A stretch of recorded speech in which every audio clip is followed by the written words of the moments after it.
Hey everyone, Sawmill Charlie. Well, welcome to the show and another Friday night bee chat. Hey Billy Lee, and there's Bill in the comments there, and Mike and Danny, and hey Clay, Russell. Let me go ahead and drop the link for everybody.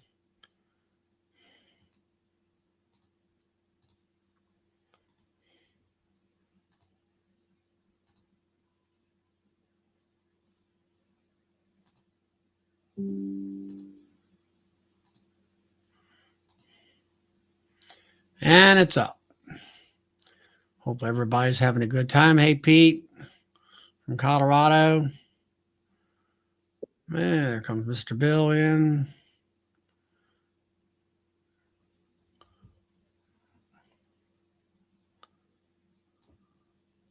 What's up? Not a whole lot. How about you? I think my son cut hay today. I've been baling hay all week. Yeah. Yeah, I baled my neighbor's little piece of ground out of. I had to get the old baler out and kick 2 wagon loads on. Can you believe that? Got to keep it exercised, man. You got to keep that old thing lubed up. Well, now it's cleaned out and put away for the year. There you go. Hey, Kim. Hey, Kimberly. Hey, Pete. And so then the next day I did 43 round bales. Yeah. And today, and then yesterday he had to, my son was moving to a new house or a new, well, his mother-in-law bought a farm. So they were moving yesterday. I think he mowed everything down. I presume he mowed everything down today. Hey, Dodd. And hey, Ben.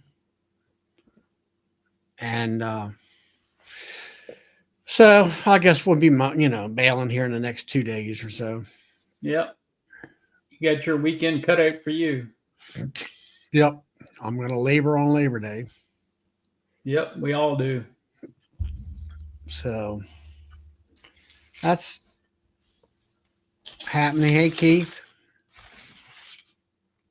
And so let's see. Went out last Sunday and checked all the hives for queens and food and stuff like that. And everybody is looking good. And I got about 6 hives after I got Pro Suite on. They're a little light, in the top, just to keep them moving, keep them the royal jelly a flowing, and keep them brooding up pretty good. And then I think there's 5 or maybe 6 nukes out there that I did not treat the first round. And hey, Philip. And so I put 15 grams of formic on, or Apricot on. And so that I'm going to hit them. My research direction said, if it was an average hive, 12 grams, 12, 13 grams. If it's a really strong hive, up to 25 grams. And I'm like, well, let's go 15 grams. And then maybe I'll hit them again, the week later for 15 grams and stop at that. It's a little over what they say. So where's Ian at? I didn't see Ian. Did he get past me? I don't know. I haven't seen him either. And Ian's been combining weed up there. Yeah. Oh, there he is. Yeah, hey Ian. Yeah. Enjoyed the video on the combine. Yeah, it was a good one.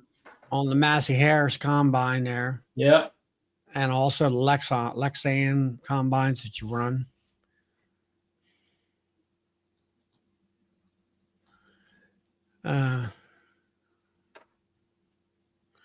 Yeah, it worked good. Choked it up at one time, but that's the way it is. Yeah. They all get choked up every now and then. So Anyway, hey there, Jeremy and Nancy. And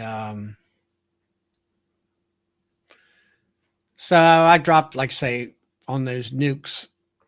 And then I had two hives, two 10 framers. Hey there, Todd. Um,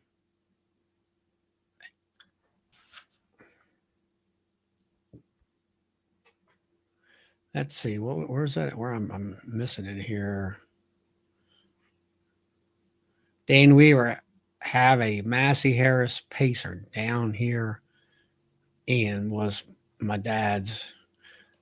I don't I don't remember what that one is. I know we had a Massey Harris self-propelled combine. It had actually a canvas, um,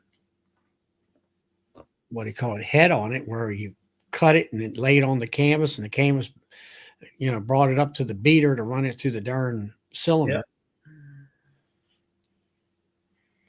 But so I had two 10 framers, and I've seen it on other internet channels or pictures, I'll say, questions about it.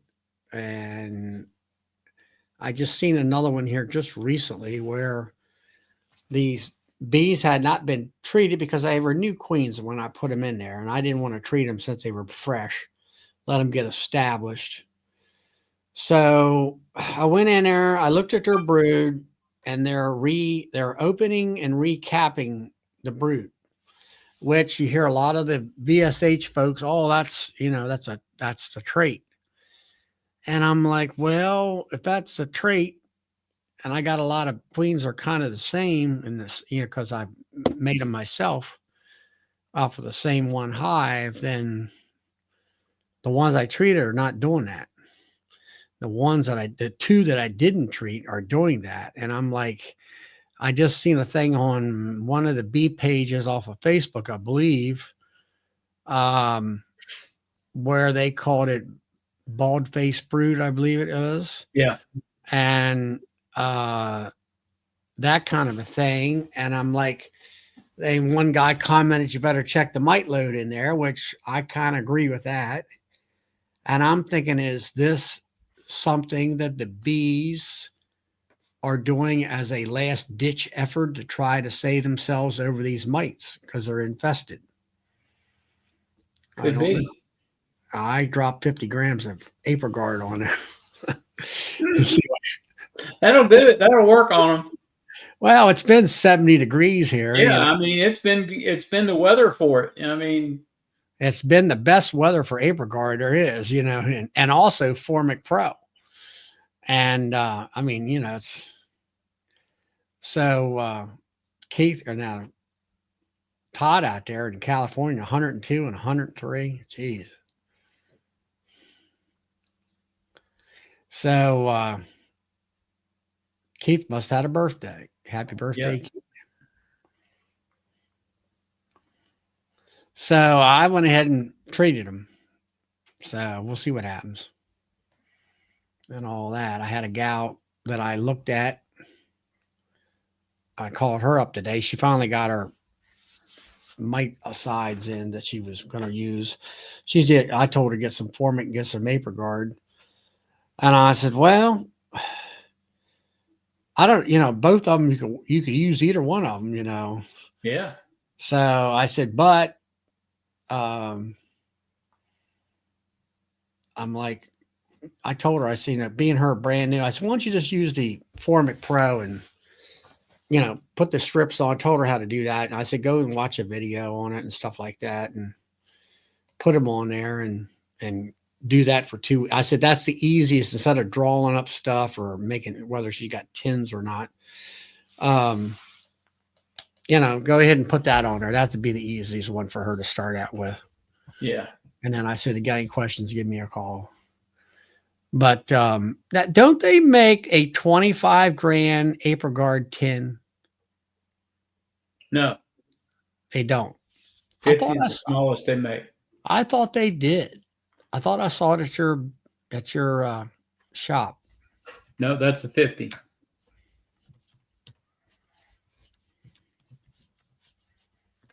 So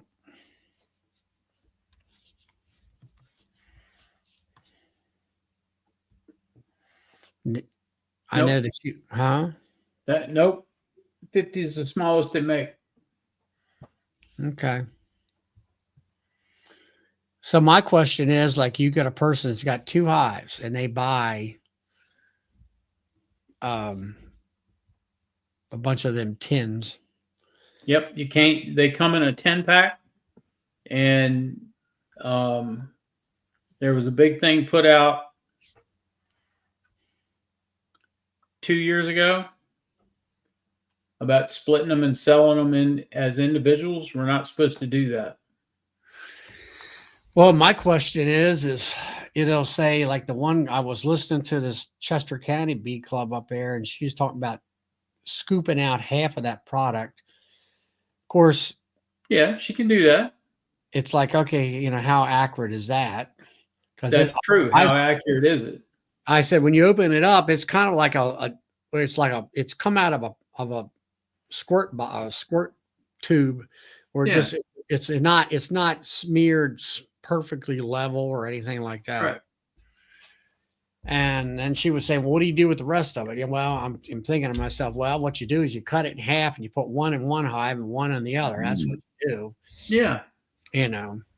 But she was also the person that I wrote the comments and I said, items that things you missed, like keep the front entrance wide open, close up the screen bottom board if you have a screen bottom board. And you never mentioned to these people that the temperature ranges that are, I'll say, safe to use. Yeah. Like I just got off that other chat. Well, the directions say 105 degrees. And I'm like, don't dare put it on there. No, the directions say 104. I don't care what it is. If it's 90 degrees or more, don't you dare put it in the hive. It'll blow them bees right out of there. Yeah. In my opinion and in my experience. And I don't have but one. I've only have 2 months worth of experience with the product. Hey, Barnhill. Hey, Barnhill. Oh. So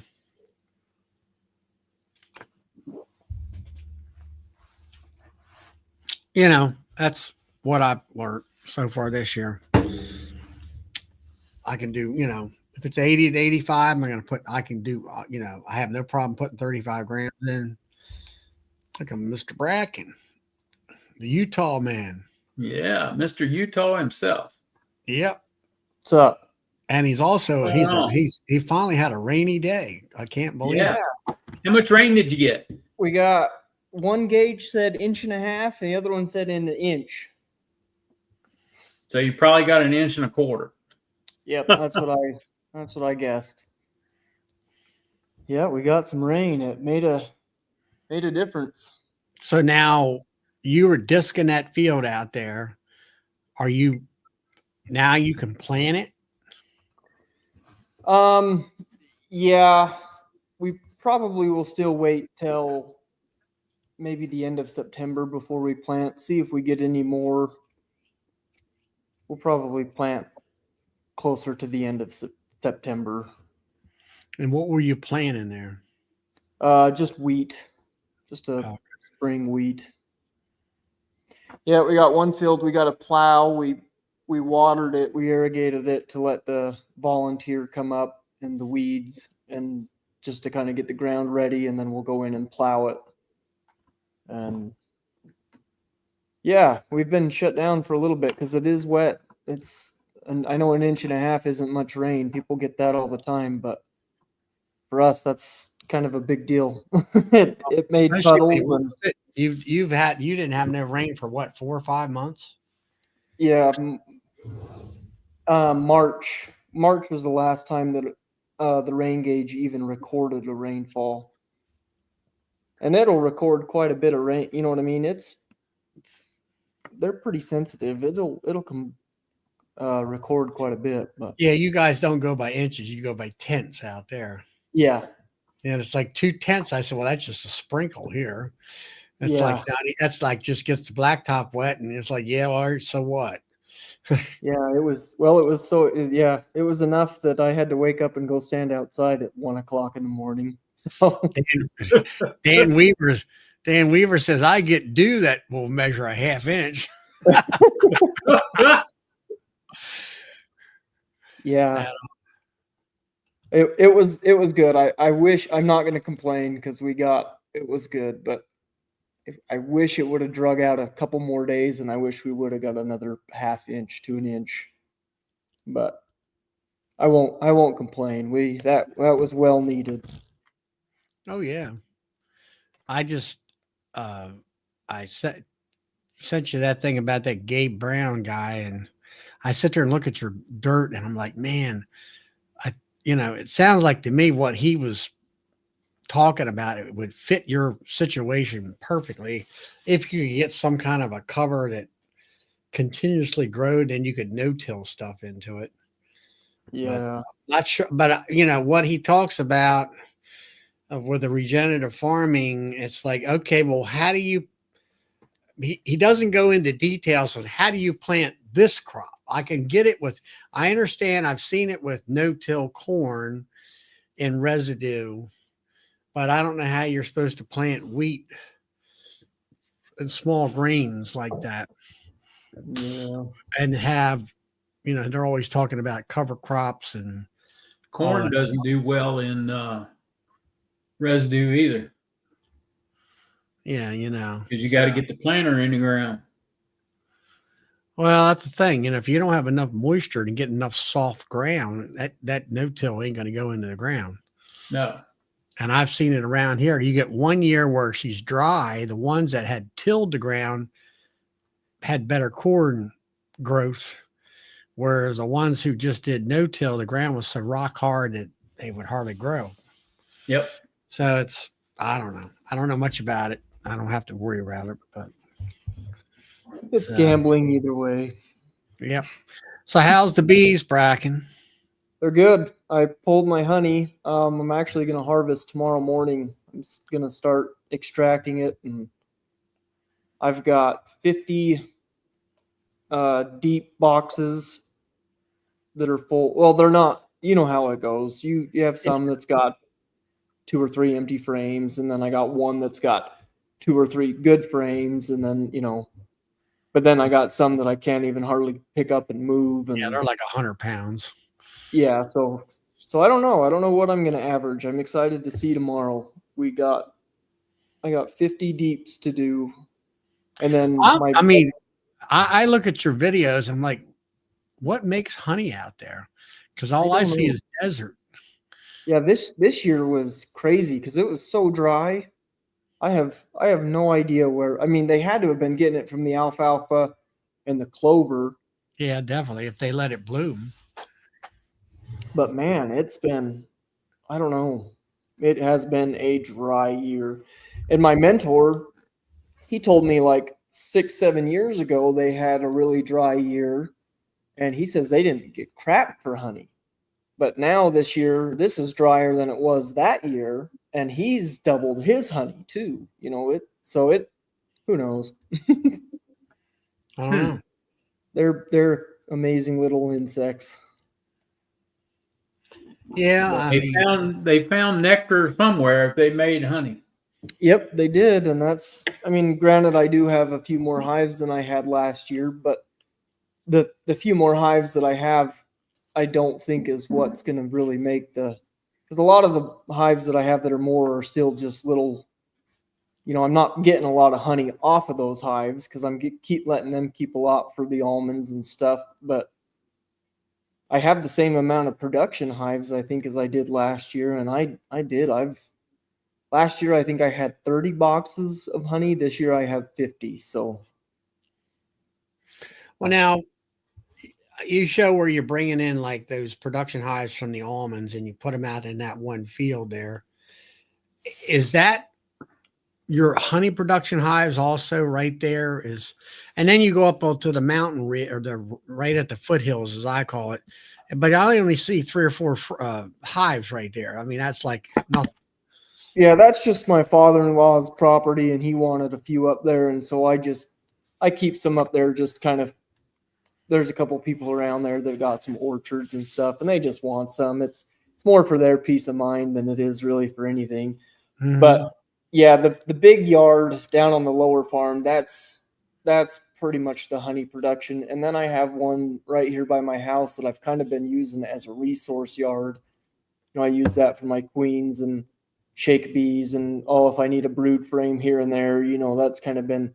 But I actually got a fair amount of honey off of some of those colonies as well. So Well, you got it's that river right there that runs by your place, and that yep, feeds some weeds and nectar source plants, I guess, off of that river yep, it and all that. does. And like you said, there's a few fields off. I guess it's the alfalfa fields. It looks green over there that where they've irrigated or whatever. Yep, yeah. Anywhere that doesn't get irrigation is dead. So, Mm. So but and all that. So you're gonna get your yeah, you got a what is it? A Cowan extractor? yeah, I got a Cowan uncapper. And Capri, yeah. Yeah, it's got the heated knives and it goes like that. And I just have a big barrel next to it that I put water, and then I take a trough heater, those long, you just plug it in and it's to keep like The the ice off, but you can turn this one, you can adjust, and I just turn it up and it gets the water pretty hot, and then I have a pump, a little circulating pump that I bought off Amazon for like $15, $20. And it doesn't like it's not supposed to it doesn't have like a lot of pressure, but it's supposed to keep the water. I suck the end of the hose and I get it primed, and then it'll just sit and goes through the blades, and then that's what gets it hot. Sounds like it's dry at your farm, but yeah, Tom there, he's might be right. I don't know. It's beyond my knowledge. Yep. But But then yeah, I mean that was pretty I seen that one video here a year or so ago. That was a pretty sweet looking machine. yeah, and it's crazy. I stole that for. I mean, I shouldn't maybe broadcast this, but the guy wanted to get out. He was a beekeeper, an older guy, but he Mhm. had the 60 frame Daydant extractor. So what I was gonna do is I was gonna go buy that Maxant 30 frame, I think it was. I had, and that was at the time like $3,000 or whatever. I had that money saved, ready to go. Well, I seen this guy had some boxes for sale on KSL. That's our app that we use in the local area. And Mhm. so I ran up to his house to buy some of these boxes, and he's got this massive extractor there, and he's got, the Cowan uncapper sitting over there, and he's like, "Are you looking for any of this stuff?" And I was like, "Yeah," but here in my head, I'm thinking there's no way I can afford any of this. Like, and anyways, But but you got to have the right person for that big stuff. what do you Yep. mean? Well, the average Joe out there is not. I don't need something Oh, 60 frames. I don't need that no, uncap machine. no. You And got I to be. didn't either, and I still really probably don't. I mean, let's be honest, I could still do it, but the price I paid for that 60 frame and that Cowan uncapper and a bunch of boxes was significantly less than what I was going to buy the 30 frame Maxant thing for. So to me, I was like, yeah, I'll take it. Yeah. Yeah. Hey, Paul. It was just right place, right time, and the dude he wasn't looking to make any money. He was just an old good guy, good old farmer that had bees that. Yeah, he was time to get out for him, and Yep. you kind of pass everything, Yep. and all that stuff. Wanted to help the new kid getting started. So yeah, bless him. He still is. I talk to him a little bit once in a while, but Yep. Hey, at the Highland time, Hunting Pete. I didn't have very many colonies, and he's like, "You're buying a six." He kind of teased me a little bit. I was like, "Well, I won't ever have to upgrade for a while." So Yeah. I think the first time I used it, I actually skipped like every 2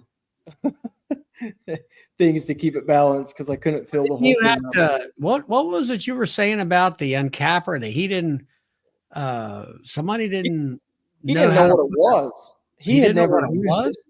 Yeah, he didn't know what it was and had never used it. So he bought all that equipment from another beekeeper up in Idaho. It was a commercial guy that was getting out. And I think he kind of got it the same way I did. I think the dude was just kind of like, just take it. You know, you're here.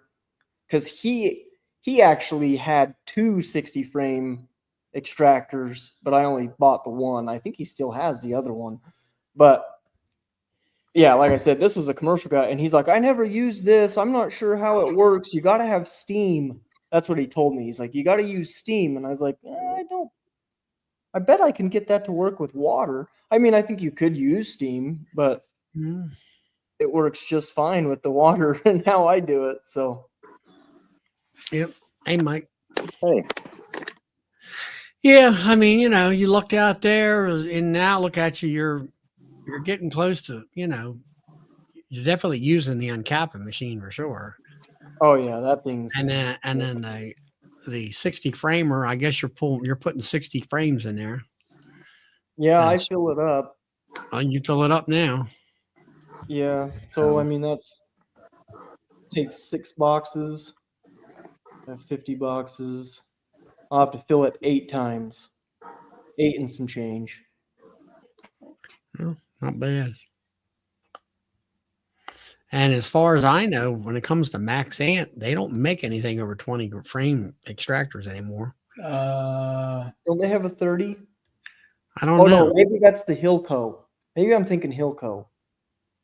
What's the one Bruce has? Bruce has I think he has a 30 frame. Maybe they're not. Maybe they are only 20 Maybe, frames. I mean, I think Bruce has got a license or a Hilco. I'm not sure. They're Hilco for sure, but I don't remember if they're 20 or 30 frame. I want to say they're 30. They make a 2, 4, and 9 manual. They make a 9, a 20. They used to make bigger ones, but they 20 quit. is the biggest one that they make now. The Hilco. No, No, Max Ant. Max Oh, Ant. what does Hilco make? Do they make a 30? Yeah, 30, 36 or something like that. It's Yeah, a 32. We make a 32. Oh yeah, maybe it is a 32. I don't know. I know it's. Yeah, I can't remember. And the 20 frame that Max Ant makes is just like mine. They've gone back to that old design of the motor with the centrifugal belt on top. Yeah, that's what my data ant has.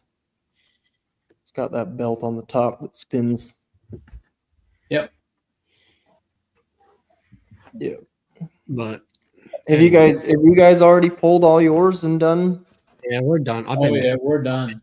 done for a month. Oh really? You're Yeah, a lot me later. You're a lot later out there. Yeah. We, by the 4th of July, or normally by the 4th of July, we're done. Hmm. And all that. So You get much snow where you're at? some years we get some snow and some years don't hardly get anything.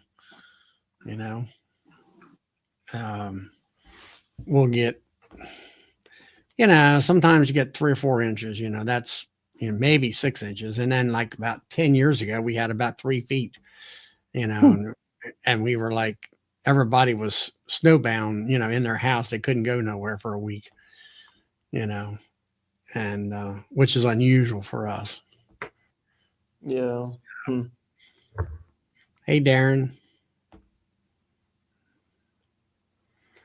And all, but yeah, snow's kind of hit and miss for me in Maryland.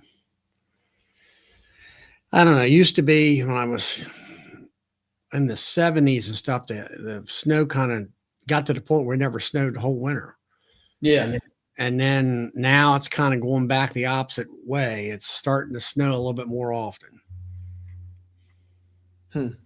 So we don't rely on the snow like you do when it comes to water.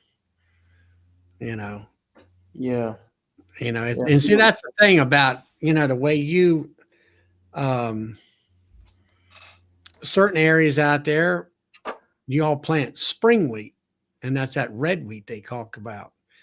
And then you're planting fall wheat, which comes up about 6 to 8 inches and it looks like a grass. And that's what we plant, Yeah, we call it winter wheat. winter wheat. Yeah, we call it winter wheat. Yeah, plant Yeah. winter wheat. And that kind of stuff. So Yeah, then it goes dormant and gets snowed on and buried, and then in the springtime it pops back up and away it goes.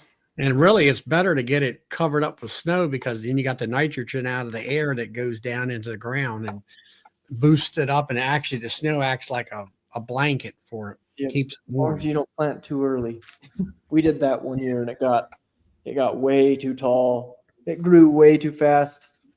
We had a really warm fall. We planted thinking that it was going to cool off and settle down, but it actually kind of did the opposite. So it grew like a foot.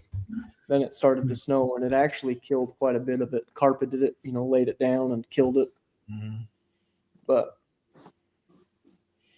farming, man, Yeah, that's what it is. it's So, Michael, That's what it's called anyway, Bracken. yeah. There should be a different word for it, like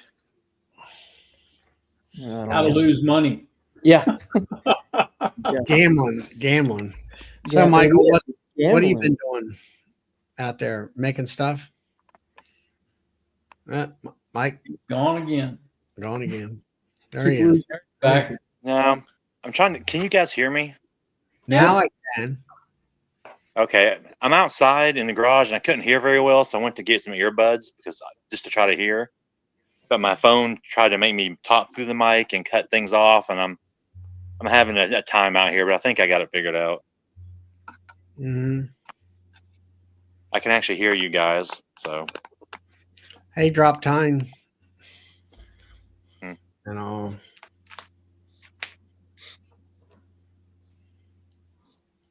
I know one thing, Jeremy, out there in Texas, you got the meanest damn bees out there I've ever seen.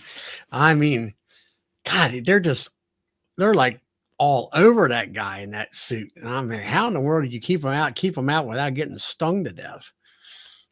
Who's that? Granado honey. I think that's how you Granado. Granado, I guess. Granado honey. Yeah, that's Jeremy out there. He's in Texas. I guess it's West Texas or something like. And I mean, the bees are in his face. I mean, ready to. I guess he got some of that killer bees out there that he's got to deal with. Has he got videos of it? Yeah, he's got some shorts. Oh, Yeah, he's in San Angelos, Texas, wherever that's at. oh, there he is, right there. I just found But him. they got those Africanized bees out there, and he's got to deal with it. I mean, they're the hive that we would kill. Yeah, and all his hives are like that. Them bees are like that. Yeah, he's got quite a few. He's got a few videos out there. He say they're not Africanized. Well, they're awful mean ass bees. I'll tell you that one. Yeah, they're mean ass bees. They are mean. I couldn't be a Just bee. feisty. They're just feisty. Yeah, they're feisty, all right. I mean, they're just on his veil. I mean, just ready to attack him.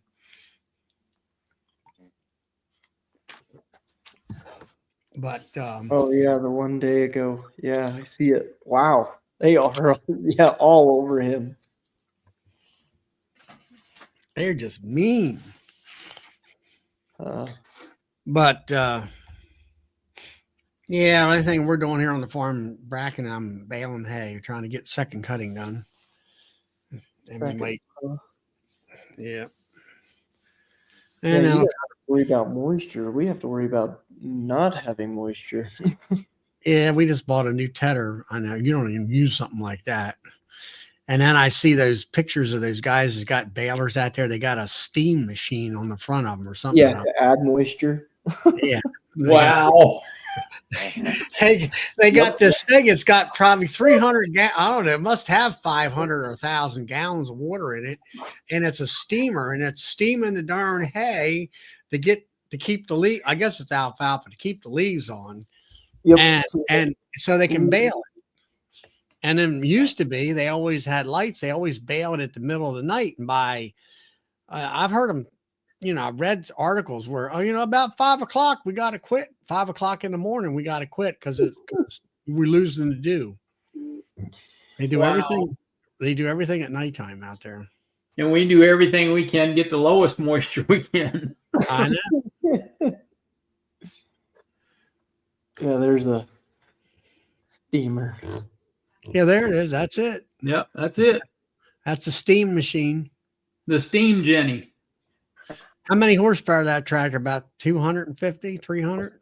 I don't know. That's just off Google. I can't tell what it is. It's I mean, that's a lot. That's a lot of weight for that thing to pull. He's pulling that darn 3x4 baler and all that. 210. Hey, there you go, Charlie. There's one. That's a cool picture. That's your small baler. Hold on, let me get it. Yeah, you can't see it very well, but Oh yeah. Yeah, that's mine. That's what I got. It's an 1840 probably, or maybe 1842S. Yeah. He's got that steam Jenny on the front of it too. yep. So anyway, well, we better not talk about farming too much. Everybody will leave. Everybody be wanting to leave. Yeah, we need farm talk. But I got to Go get ahead. going in a little. I got to get going in a little bit. I've got to keep recovering all my hack stuff and fixing my accounts. But I've got one of those beta test smoker units. I was messing with it earlier. If you guys want to see it, I can flip the camera Sure. around and show it to you. sure, yeah. Is that the one the guys building at Nobby? Yeah, it's the one that they were. I guess on the chat, somebody was talking about it a few weeks ago. I And think Wednesday, it was Todd. Yeah, I Yeah. was supposed to sign a paper, and I just didn't quite understand all of what he was trying to do. I thought he was looking for money, but Yeah. anyway. I got the. I guess it's his newest version. He's been doing different versions of different liquids, different fan speeds, and a bunch of different things. So I've got the new one. So I'll cut the camera off and get it reversed and stuff here real quick. All right, that's cool. Yeah. Is that the one that doesn't it's not? You don't Yeah. need to light it or Well, anything. Pull the trigger it looks like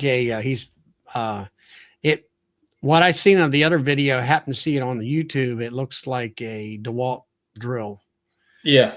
Pull the trigger and blow smoke. Yep. Really? Yes, I like the idea. I like the concept. It's like get rid of the stupid bellows and all that crap. Yeah. And you got either a holster or a magnet on your side. You just whip it on out. Really? Yeah. Huh. Yeah, I'm excited to see this. Is it big? Yeah. It's about the size of a DeWalt, Drill. like a hair dryer or something like that. There we go. There you Let go. me blow it, and I'll blow him up. There it is. All right, so I got some units in. I guess, can you guys still hear me okay? Yep. Yep. We're Yeah. good. Okay, I'm going to stand to the side out of the way. So basically what I got was, different, he's testing out different liquids right now. So at the moment, the way he's doing it, you've got a little clip with a magnet on it. Let's see if I can see what I'm doing here. You can clip this on, Your or belt wrap around the buckle. other way. You can clip it on your body, and then the unit's got a magnet on it, so you can hang it on the side of your pants or however you want to do it. Throw this out of the way. So what it is, this one's made for it's just basically a cordless drill battery. This is an off-brand version of them, but he's making for different brands, I think, or he's experimenting with different ones, but this is the ones he's using right now. It's basically like a power tool. You just plug your battery in. How close I can get and keep it focused. You've just got a motor and a fan inside of it. We can see it. Yeah. You got your little battery indicator on the side, just like a cordless drill. And it basically looks like a drill. Right now, he's 3D printing those just for sampling. He's resin printing the cartridge at the moment. So it has a fill spout on top, so he can fill it. You can fill it up. There's a little tube down the center.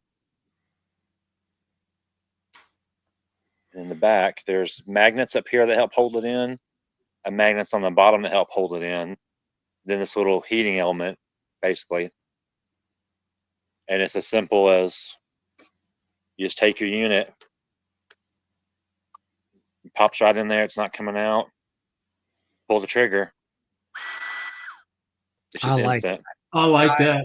So I like that. So I got some frames out. It lingers too. So I was kind of playing with. I didn't want to burn up a lot of liquid because he has specific tests we need to do so he can compare.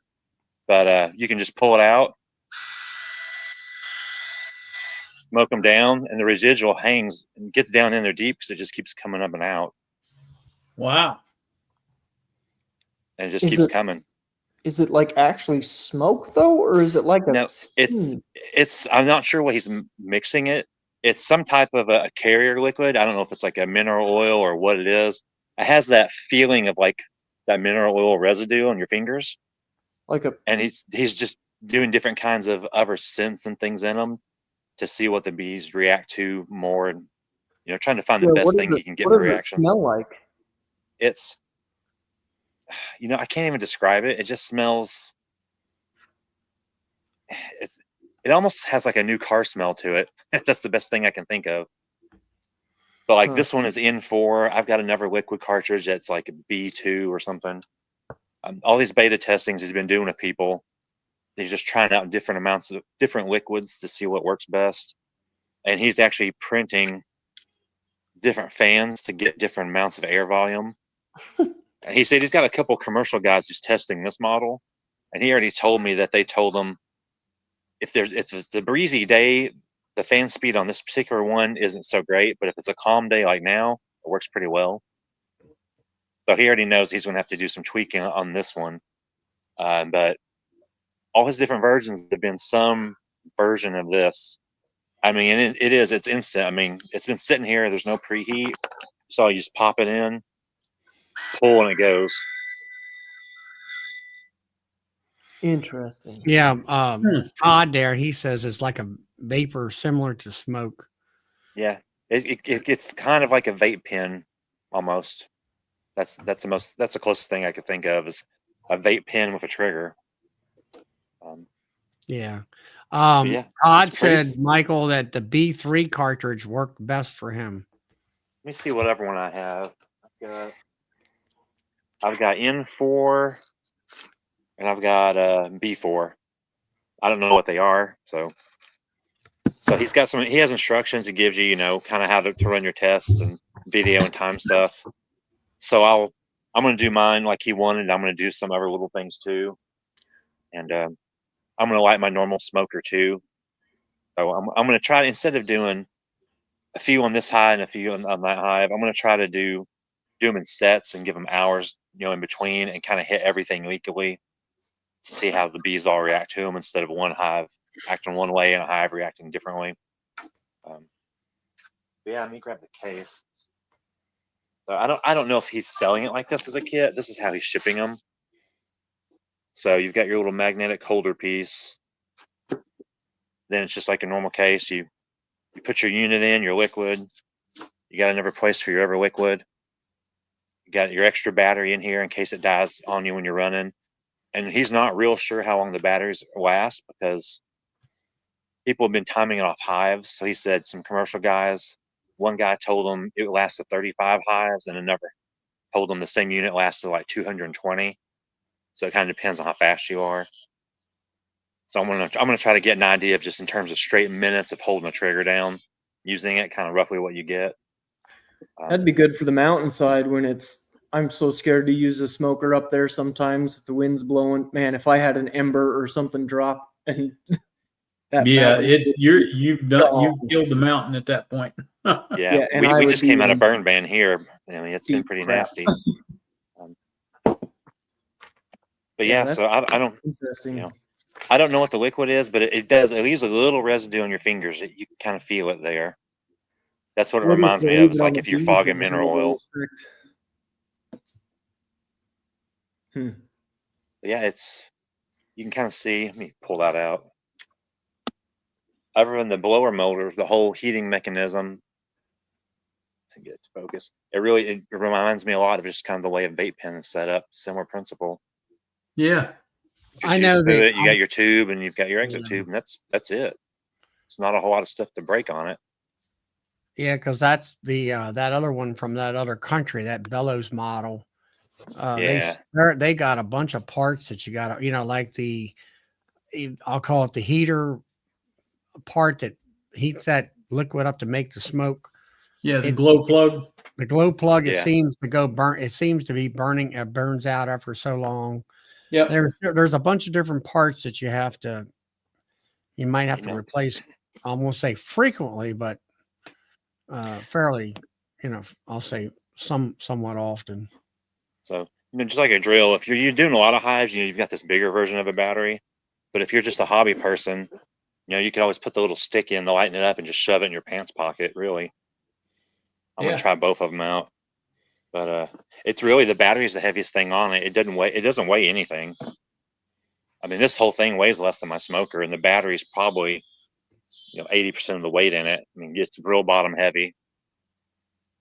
Yeah, I would say Yeah. something like that. DeWalt, we've got some drills that's got that real thin battery. It don't last very long when you're really working that drill, but Yeah, these are the off brands. I've got so the ones I haven't worked that fit this are Milwaukee's. So this is like the off brand of a Milwaukee battery. Yeah. So my Milwaukee drills, they last really long. I don't know about the off brand version, but they're interchangeable. So yeah, I don't know how he's thinking of offering them. I don't know if you can maybe buy it without the charger and batteries if you already have Milwaukee tools, or if he's going to have it as a full set. Or on the chat yesterday, I think Tom maybe had mentioned getting a hold of him, and he might be able to come do somebody's chat maybe on a Saturday. I don't know where that's at. He'd know way more about it than me, but you might be able to see him here pretty soon on a chat with one of you guys talking about this stuff.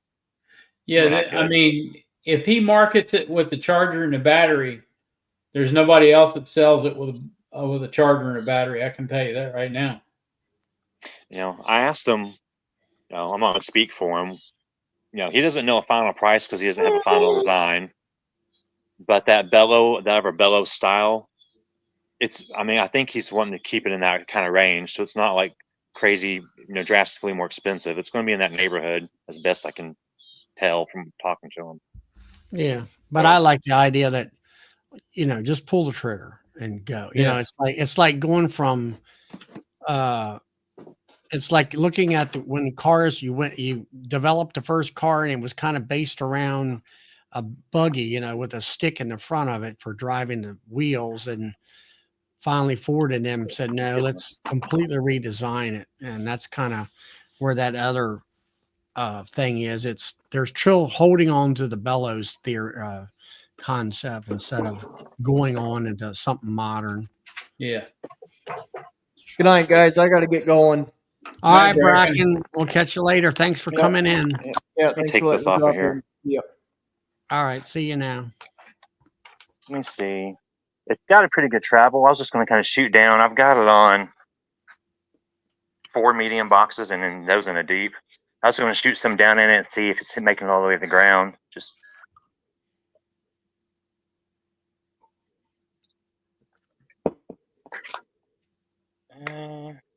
about 3 boxes. It's getting down at least to that third box probably. Yep. I don't see it coming out down here, but it's definitely coming out up and rolling over through there. So get pretty good penetration without using too much of it. Well, myself, I don't really use. I mean, I have a smoker in it. I don't use it much because it's never keeps lit. This is I'd spend the money for this, no problem at all. And let's see. There's an air bubble to start with and get it even. I've barely used any liquid, just kind of playing around with it. And that reservoir is pretty big and goes in, so it should last me a pretty good while. So, Michael, DC wants you to go put it in one of your hives. Put it what? Spray one of your hives. Oh yeah, I'm doing beta testing this weekend with it. I'm gonna make some videos for them, so I'll have some videos. I'm gonna go through all my hives here and burn through both reservoirs completely and burn through a smoker and do a bunch of A/B comparisons. I don't know if I have any bees. I could have bees on a porch. Let me hop off for a second and I'll unlock the gate and I'll go back and see Well, if I don't have get some bees hanging on a porch to see what they do. you know, is your bees friendly enough for shorts?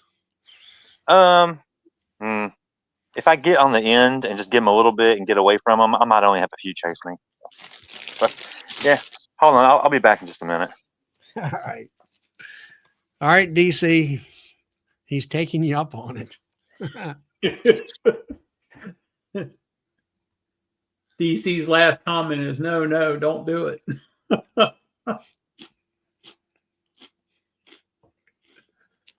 So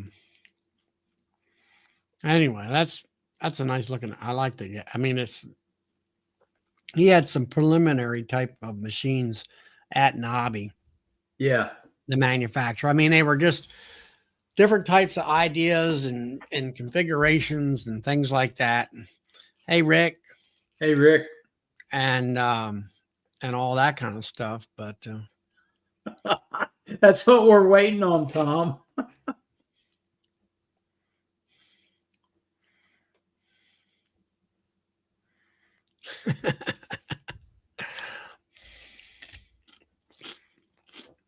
yeah. It's the cruel things that beekeepers do to other beekeepers.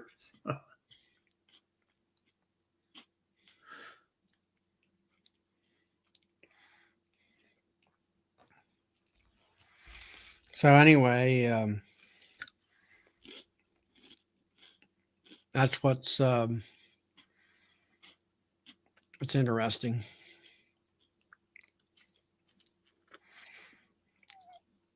Clay, Tom probably talks to his phone and types it right out for him. Yep.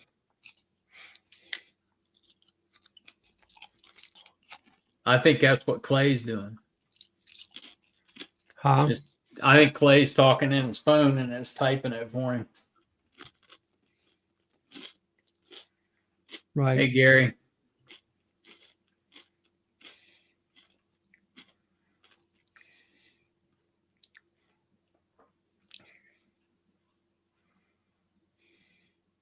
Yeah, we're all waiting on the same thing, Tom. Oh, gosh. Anything exciting at the bee store? Oh, it's been busy this week. Busier this week than it was last week.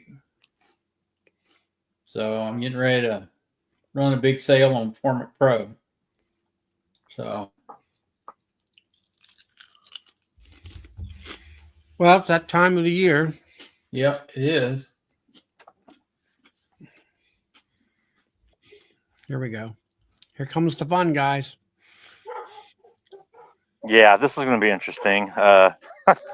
Yeah, I don't have the bees. I'd like to. Well, the bees I'd like to do, they're all inside. So the ones that are near other hives are out. I can blow a little bit to the entrance and get to the side just to kind of see how they react. These over here tend to be my ones that don't really like me messing with them a whole lot. Well, if I start running, you'll know why, basically. So there you go. I'm just going to shoot a little through here I'll get the camera closer from what I'm going to get. Let's see here. Guard bee coming up to check you out. Yeah. Yeah, there's a few hanging out. Let's see.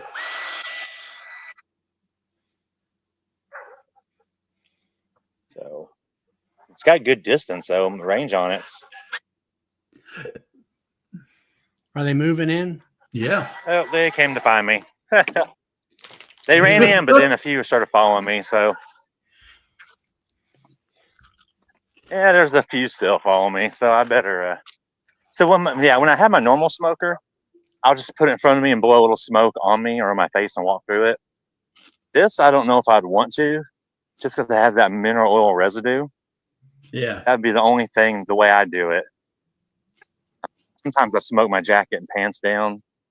I don't think I'm doing it with this.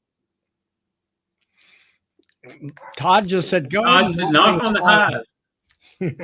Let them know you're there. Yeah. Let's see what these are. But yeah, you can get, like I say, this is pretty good distance away. Are they moving Let's in see. or affect? Is the smoke? They're running going inside. They all ran back inside. Hey, that's Yeah, they turned around and hauled butt. Let's see if we can try some of these little smaller hives over here. I'm gonna change to a different liquid too, just so I don't burn up too much of one messing around. So this over here has a little bit of bees out front, but not enough to really care too much about what I'm doing. Wrap on the hive. Let's see here. Let's see. knock on the hive first. Yeah. You guys ought to be around my bees. I don't do that. Say, hello, girls. I'm here. So I guess you can kind of see them at the entrance there. Yeah, they Oh all. yeah, they're all going in. They It just doesn't run take back in. much. Yeah. I hit Yeah, that one over there at a distance. It's got more bees, and I'm kind of far away from it, so it should be Yeah, fine. go back over there and work on them a little bit. Since you got different smoke anyway. It's a different smoke. There's a guard bee. Yeah, they're all still starting to run in. I didn't get them very well. We'll get a little closer. There they go. They're taking off. They're all running inside. Yeah, they are. Yeah. Hey, that thing's I say, and pretty that's still, it's lingering. That cloud's just kind of floating away. good. Yeah. That's what it reminds me of. Years ago, like when I started beekeeping, I did the whole Fat Bee Man mineral oil vaporizer just for like one season. And you know how that mineral oil, when you vaporize it, has to kind of float through the air for a little while? Mm-hmm. That's real similar to this. I bet the carrier's got to be something either the same or real similar, structurally, the way it just floats in the air like that. Yeah. Yeah. Hey, Michael, DC says, get closer, stand tall, be a man. Hmm. You tell DC to shut up. And then this is a good one from Philip. It's a good idea. You need to get that guy to send a unit out there to them mean ass bees in Texas. To Jeremy. Yeah. That'd be the test. And if that thing can knock them bees back down and make them behave, that's some good smoke. I have to say that much. Hey, Mark Let's Miller see. says pop the top and put it in a top. Put it in the top of Beehive. Yeah. I guess I could the nail since it's got the propylene screen in it. Yep. Yeah. No. We'll see if any of my little smaller ones wiggled into a vent somewhere, but You need to open them vents up, dude. The backside and up here on the west, this is open to the west side. All that rain we've had the last few days, this thing would be drenched. Yeah, okay. Yeah, it's just that location. I'm just in a bad spot for it. I'm gonna clamp these on just so I don't knock them off. Get stuck. Let's see here. What's underneath there? Oh yeah, you can see bees under there. It's not too dark for the camera. Yeah, there's bees up there. Yeah. That's propolis that a nail that Bill sent me. Strap. Mm. All right. Oh yeah, you can see them on the yellow frame. Lift the corner of it up and stick it under the corner. You just want me to get stung, don't you? No. Let's see if it works. Let me see if I can prop a. Well, you need to be able to see. I don't mind getting stung on the fingers. It'd be easier if I get this side. There we go. Hey, they're leaving. I can see they're gone. Yeah, they're gone. Yeah, they left. Yeah, the ones in that corner where I didn't, they're still over where I didn't do it.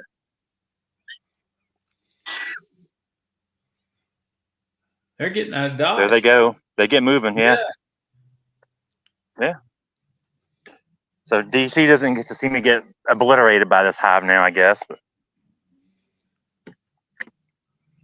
it's nice. I can actually put the lid back on this one-handed. Yeah. Open those back up. Yeah, we're in that cold patch where we were at like 103, 105 every day, and then the last 3 days, it's been in like the low 60s. So the bees are kind of confused out here. So. Well, I would say that with that insulated hive, they don't. I know with a guy that around me here, Let's see. Do we? a No, wood they're actually hive mainly will inside. freeze where we react to warm weather quickly, whereas it takes them a few days when it comes to insulation hive in order to, feel the heat. Chris I've had a Combs few wants come to to know see if what it's I'm doing. California approved. I don't know about that. I'm gonna keep my mouth shut on that. DC, yes, they will. Yeah, it's pretty much universal out here. They all get moving as soon as they get a whiff of Michael, it. you're in what, Arizona or Arkansas? Arkansas. Yeah, Yeah, I'm basically right in the middle, almost on like the Oklahoma border.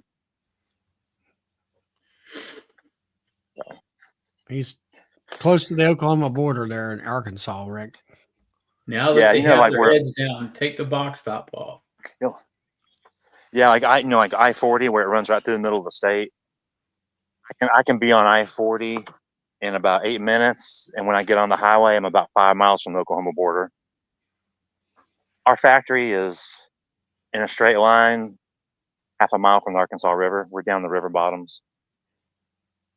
I'm up here at the hills of my house, so yeah, it's getting dark out here. Y'all aren't gonna be able to see much for too long, so I'm gonna get going and try to keep shutting down accounts before I keep getting hacked even more than I already have been. So thought I'd Well, show you all that since I have it here before I play with it this weekend and burn up all the liquids. it looks like a positive thing. I really like it. It puts out plenty of smoke, and Don't hold me to it. I want to say the cloud of smoke that puts out by just pulling the trigger is way more than that other one. Yep. oh yeah. I And mean, way it's more got, than any normal smoker I've ever seen smoke. I'll light my smoker. I'll give it a run for its money this weekend. I run pellets, and mine, once it gets going, it really puts out. But you're having to sit there and pump it like mad to do that Yep. too. So To get it going. yeah, this thing's easy enough. Yeah, I mean it's easy enough. It's really light. So even like me, I have a arthritis and carpal tunnel, and I don't have any problems holding on to it. It's shaped, the handle. He shaped it just like a drill, so Yeah. it's got all the right bump outs in the right places to be comfortable and not wear your hand out. So, but yeah, I think he was going to try to get on a chat like next week, maybe Joey's channel or something. There was a certain night he could, and Tom was talking to him about it. So y'all can poke Tom about it and see if he's got any more updates about it.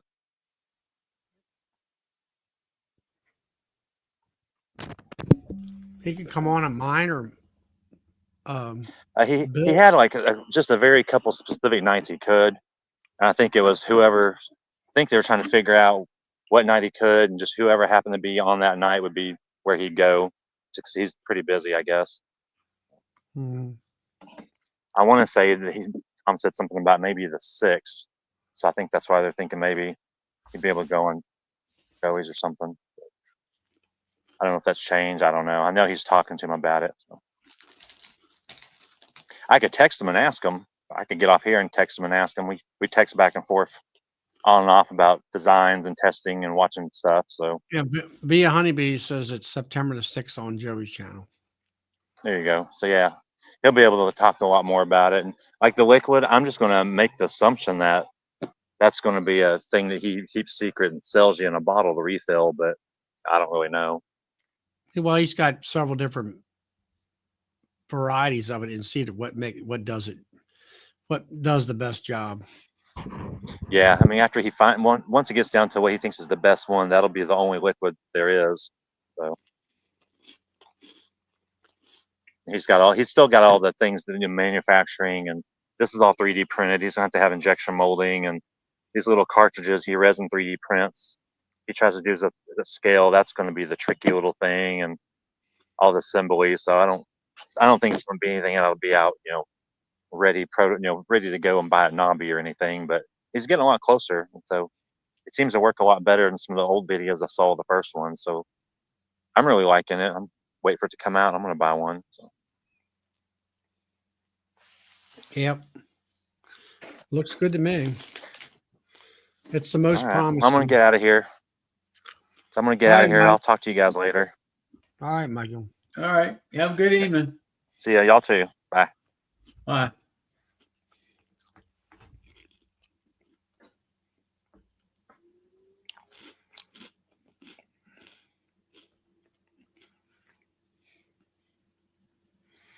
Well, Rick's going to stick with his traditional smoker.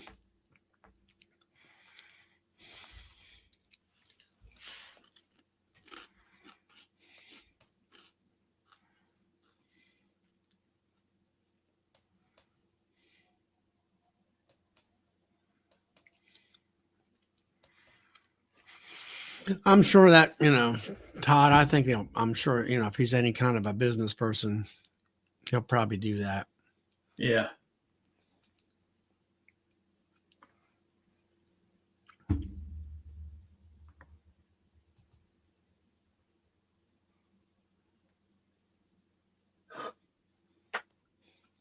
Well, I don't know about that, Russell.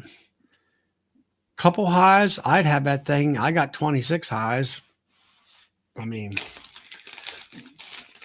depends on how much smoke you use. I don't really use a lot of smoke. I don't either. But when I can go over there and just pull it off to some of my thing, and when they're a little bit agitated, blow a little smoke on them and then put it away and get in there and do my thing.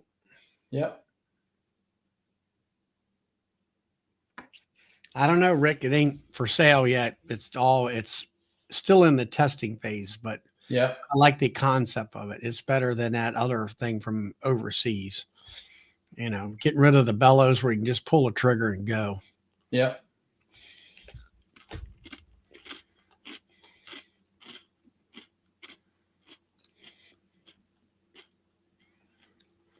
I have no idea of dancing. It's just whatever the little fan does. Yeah. It wouldn't be PSI, it'd be CFM.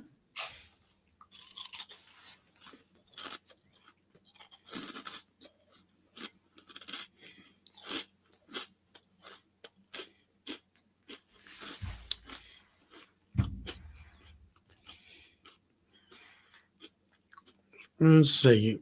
You can stick a rag in honeybee. Soak a rag and honeybee gone, and then put that in the smoker.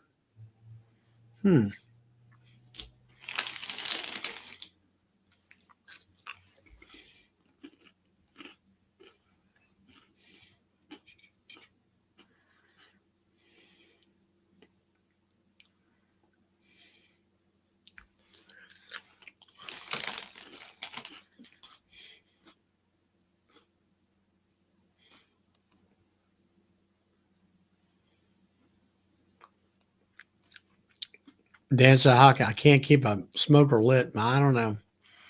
I put pine needles in there and try to light it. Sometimes it'll stay lit for a long time. A lot of times you set it up over on the hive and you're 3 hives down the road.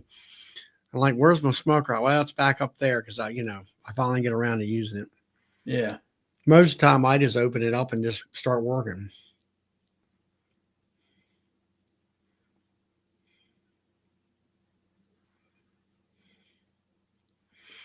Yeah, Rick, you would have to buy the fluid. Yep. And then the And other thing cartridge. is you got to have a battery. And that's my biggest complaint about the battery operated vaporizers, which will suck down a battery quite quickly, I would say, the amount of juice it takes to do that. Yep. And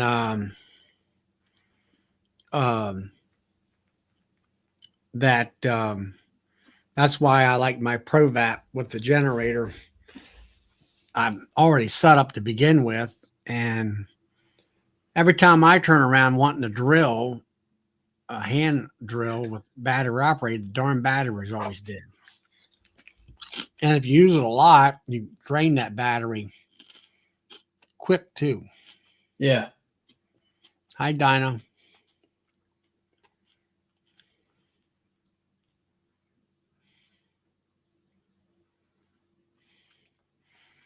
Yeah, it takes you 20 minutes to get the darn smoker going properly. Seemed like. See you, Nance. Good night, Matt and Nancy.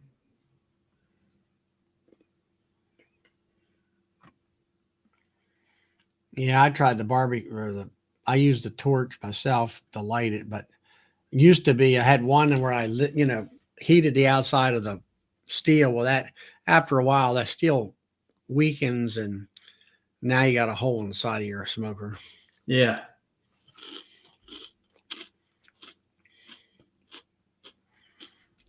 But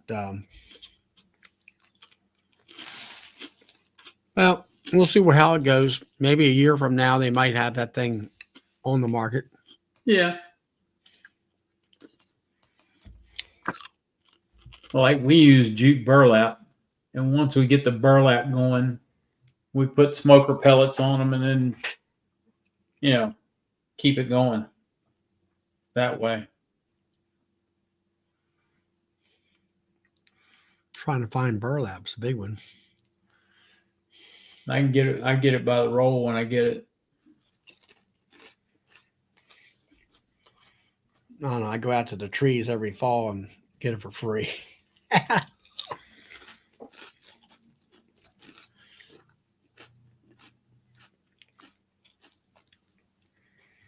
So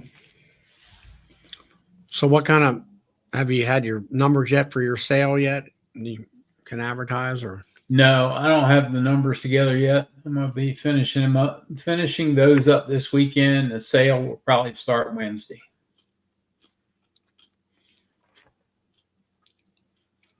But like right now, a 2-dose pack is $19. So I'll drop that down to 14, 15. And then the 3-dose pack, I think it's 140. Let me look real quick. you mean the 30 dose? The 30-dose pack.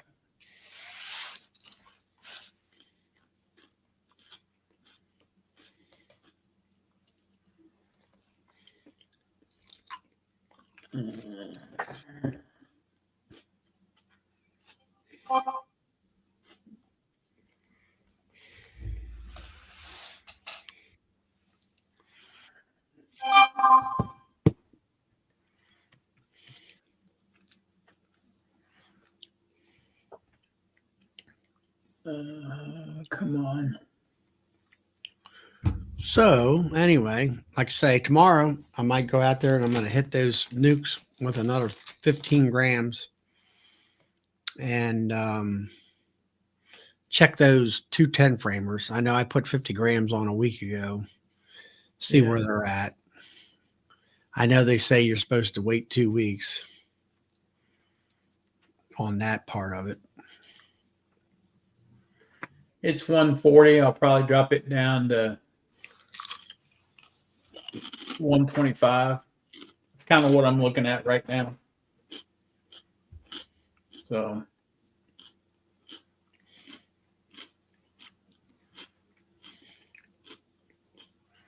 yeah, it's got over a year left on it on the date. So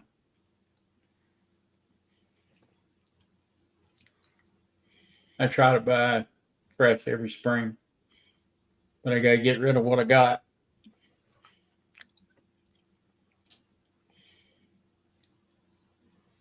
For a bucket of what?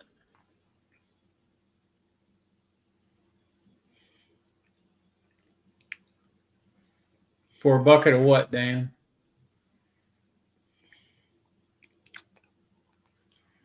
Well, DC, if you had looked on my website before you bought the one from the Dan, you'd know. The Formic Pro is 30-dose pack is probably going to be somewhere around 125, 120. And the 2-dose pack is probably going to be 15, something like that.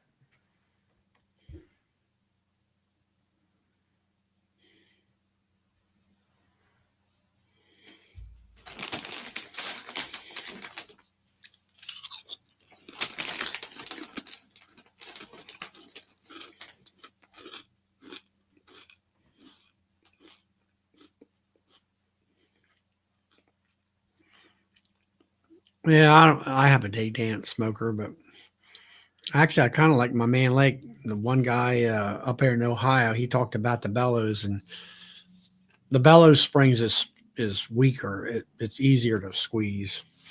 But like I say, I don't really use a smoker that much, that often.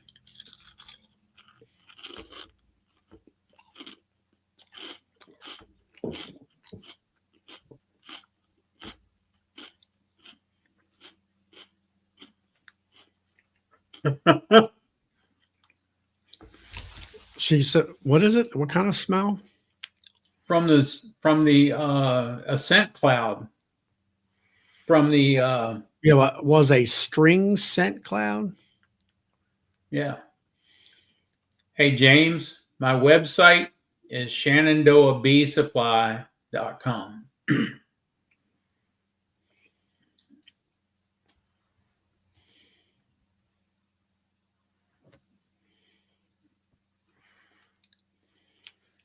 The Formic's not on there yet. It'll be on there, probably on there Sunday or Monday.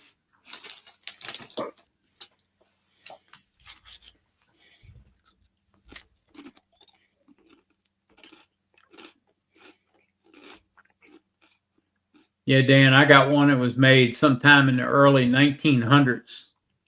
I can't use it because it's one real thin spot it's got rust. It's rusted and it's got one little thin spot on it. I wish I could use it.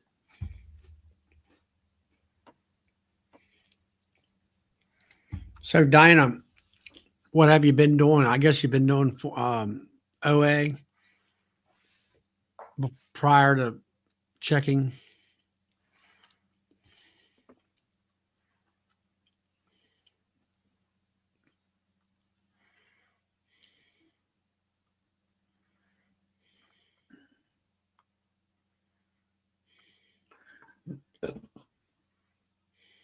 Mm. Yeah, Michael was stating about it had, I don't know, maybe Todd can enlighten. Did you have a residue effect, like an oily residue or something? I'm not sure. You're welcome, James.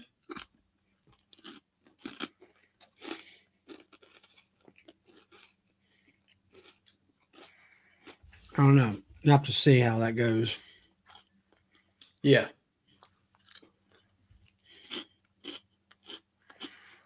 Anybody else want to come in tonight? Talk. Yeah, really. Come on in here.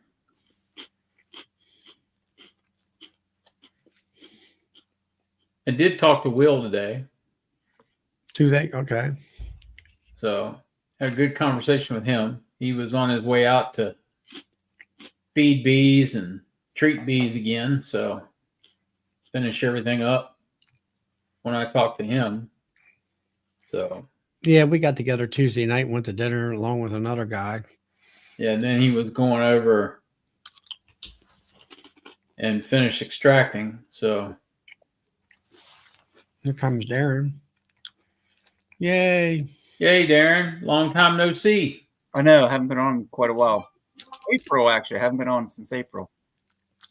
Yeah. Yeah. Night, Rick. Have a good evening, Rick.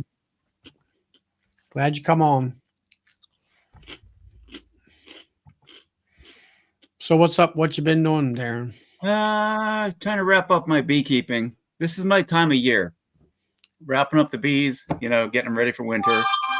And just starting to chill out a little bit. How did your I know you had the queens and you had success in mating and that kind of stuff, I think. Yeah, I got a lot going on this year. I had all that going on, and that's my agenda for next year is to figure out how I'm gonna kind of roll that into my beekeeping without overwhelming myself, because I want to stay around 20 or 30 hives. So I don't know. I don't even know. I don't know. With the queens, mating nukes and all that kind of stuff. I don't know what this is going to turn into, but I'm very happy with what happened. So last summer so far. Well, the main thing of it is, remember, when it comes to queen rearing, it's only a short-lived thing. It's about 3 months long. Yeah. And you have those mating boxes that you'll have to tend to. Right. So yeah, you'll go from 20 to, let's say, 40 hives if you want to consider the mating boxes they're not really big hives. And then you'll have to if you get mated queens, you can use them for yourself, replace the old queens. You could sell them. Right. Make the money there. There's always, when people find out that you're raising queens, let me tell you, they're going to be a knocking on your door. I know. Oh, I know yeah. that. I know. And all that stuff. So, but even with the 18 hives I got now, like I'm thinking, like, man, like, can I handle this? Like, having all these mating nukes, and I'm thinking, like, if I had my queens last year, like they say, like you have to, like, virgins, like you have to get them mated right away. But I had some of those virgins in cages for 3 weeks, and they still mated. So. Well, the first week they're developing this. They don't really go out and mate the first week. Yeah. Who was it that I don't remember who it was. Who I was. Bill, who's the guy that you buy your or that you're in with that does the queens? Pike's apiary. Yeah, but who is the guy, like the breeder? Who is that guy? Latshaw. Yeah, Latshaw. It might have been him that I read an article that he wrote that said that those queens can go unmated for like 21 to 24 days or something like that before they're mated.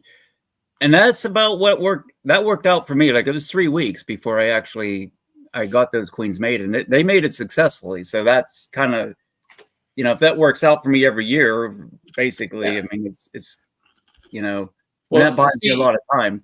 If you're worried about a lot of hives, instead of, let's just say you're going to drop 20 cells at a time. Okay. You don't need 20 mating nukes. Do 10 or do 5 and do 4 rounds of mating. That's what I'm thinking. That's the way I'm running. That way you don't get overwhelmed, and it's easier for you to manage. Right. Because you still have to have bee population. You got to remember that. Yeah. So. Yeah, I think I'm going to be maxed out probably at 30 40 is definitely going to max me out. I don't have that much time on my hands to manage 40 bees or 40 colonies, but. Yeah, I wasn't listening there too. Did you tell him you get like queen castle type things, Bill? No, you can use a 5-frame hive. You can use an 8-frame hive for mating nuke. It doesn't matter. I'm probably going to go with the 5-frame. Maybe put like a follower board in there just to get them started, and then. Yep, there you go. Throw them in there. Let them get started. You can even put a queen in there and let them get started, right? And get it built out. Right. And take a queen out and put her in another hive. Do a split, right? Yeah. And then when all the brood in there matures and it gets ready to start hatching out, now you're ready to put a queen cell in there to our queen in there to go get mated. Yeah. Now, did you put queen cells in your mating boxes this year, Darren? Yeah. No, I did not. I did not put queen cells in. They were all hatched. Okay. Now, I was talking to one guy here a couple of days ago, and he had better luck with putting cells in, a higher success rate than he did putting virgins in. And I got to thinking about what I did several years ago, and I did a lot of queen cells, and I seemed to have a better mating acceptance rate. But also, I think one thing that I didn't do this year was put frames of old cat, ready to hatch out cat brood, big frames of that. So when them bees came out, they found, oh, this is our house, and they stayed there. Yeah. And that kind of stuff. Because I had a lot. And you can use the same hives that you're going to use for mating as your cell builder. Except we pull those out when they get ready, when they get the cells on them, and you cap them with a cage. you pull them out, and then you bank them in another hive. Now Right. you've got your mating nukes, your 5 mating nukes. Right. Yeah. Well, what I did was I had what did I just the hive that I used to, like, my builder actually ended up the same hive that I did used as my queen bank. So same thing. So I mean, it worked out well. And then the very last queen that I had, I actually used that queen. It was a virgin, and I used her to requeen that hive. And that she was already like over 3 weeks into it. She was over 3 weeks old, and she actually mated successfully. And that hive is just thriving. So Yep. that was a really good learning experience this year. So how are you introducing your virgins into your mating nukes? I was just they were all obviously like hopelessly queenless, right? So there was like nothing in there, and then I just like sprayed them down with sugar water and some smoke, and I just let her crawl right in, and they went in and like had no problems. Well, that's good. Yeah, that's really good. I mean, if they had been mated, then that might have been a different story, but yeah, it might have been.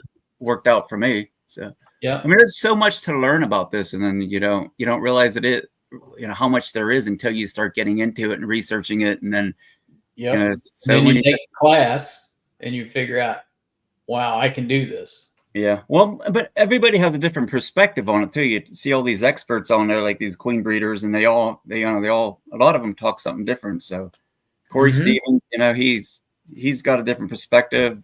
They all do. So you got to almost figure out like what's working for you, and what's going to work for you, and then just go with it. Exactly. And what I taught you guys in the spring is what works for me. Right. And if it works for you guys, great. If it doesn't and you want to modify it a little bit as you move along, then your progression, go for it. You know? But it was the basics to get everybody started. So, and that's what I was shooting for. I think it was the queen builder thing. I think that's what it was in your class, because nobody teaches cell builder. Yeah. Yeah. Cell builder. Yeah, because very few people teach it. Yeah. There's maybe 3 or 4 that will teach it and actually teach it to a point to where you can see it going together. Because it's been my experience watching the videos that they don't want you to see everything. They don't want you to know everything that they do. So they either leave something out, or they pre-did something, or, they film it in such a way that you can't see it. I agree with you on that. And I always thought that the reason they didn't show everything because it didn't work out for them. They skipped that part. Like, well, my cell builder didn't work out, and I have no queen, so I'm going to skip that part. Yeah, that's my perspective on it, but I don't know. Yeah, they don't want you to know. Yeah, but we had fun. I mean, everybody learned something. I feel like. Yeah. Well, I think you did pretty darn good, because Darren there came and he learned how to graft, and he took it back home, and he actually had success. Yeah. And I came down, learned about getting the right amount of bees in that hive and that cell builder, and I knew how to graft, and I got the cell builder. That was my drawback. I finally got that down. And then I hooked up with Easy Peasy with the cage idea and banking and that kind of thing. And I don't know, it all worked out.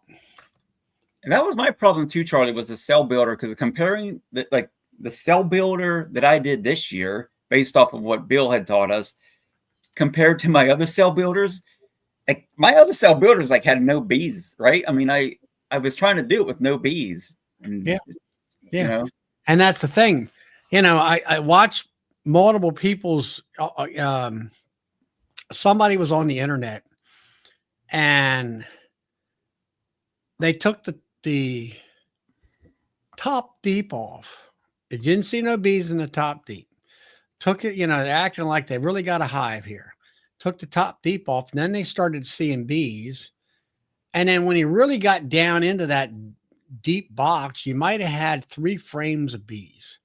Right. And I'm gonna put a super on there for them to draw wax and make honey. And I'm like, that hive needs to be put in a nuke box.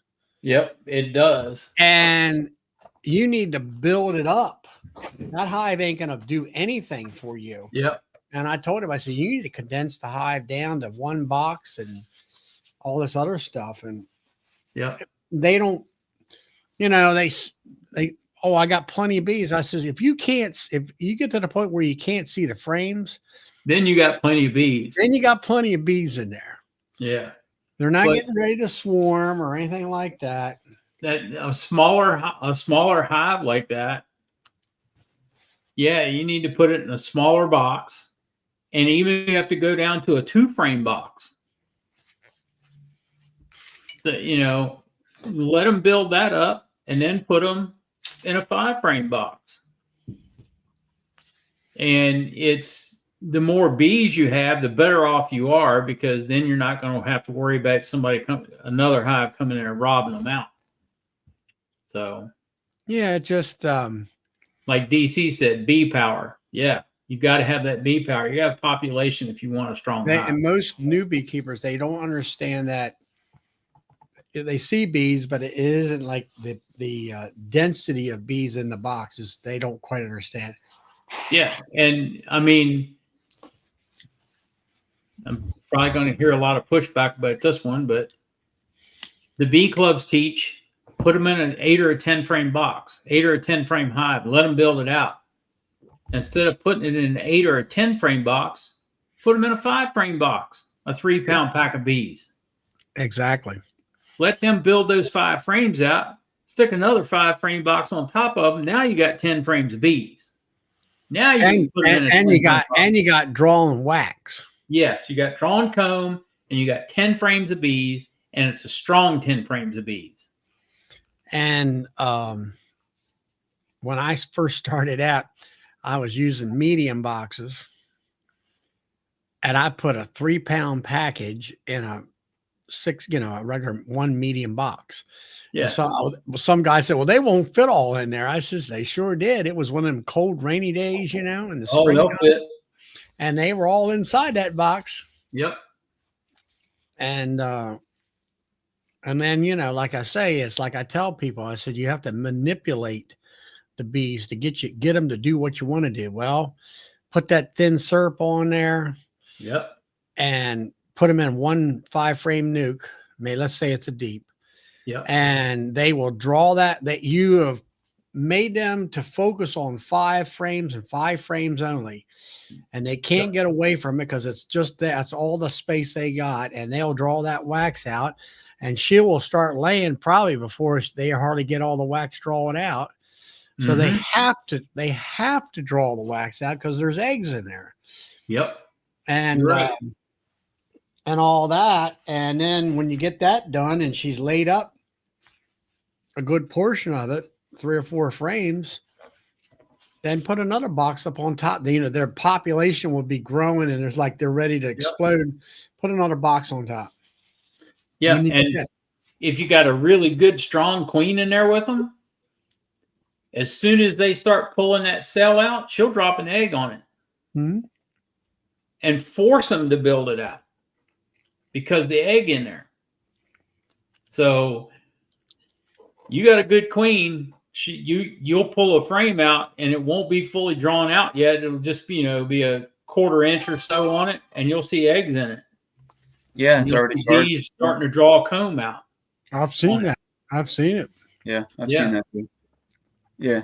And when you get 5 over 5, then put another box on top of that and another box on top of that. Now you got 20 frames. Yeah. Now you've definitely got a strong hive. And then you can transfer over to 10 frame box and you're in good shape. Yep. Right. So I have a question. So this honey, I don't know if you guys, well, I don't know if you can see that, but That's nice looking honey. well, I don't know if it is because if you look at it, you probably can't see it, but right here, there is like Well, a A little darker. yeah. So I'm wondering if would that be pollen or this is an old, like a little bit of leftover that I had from last year.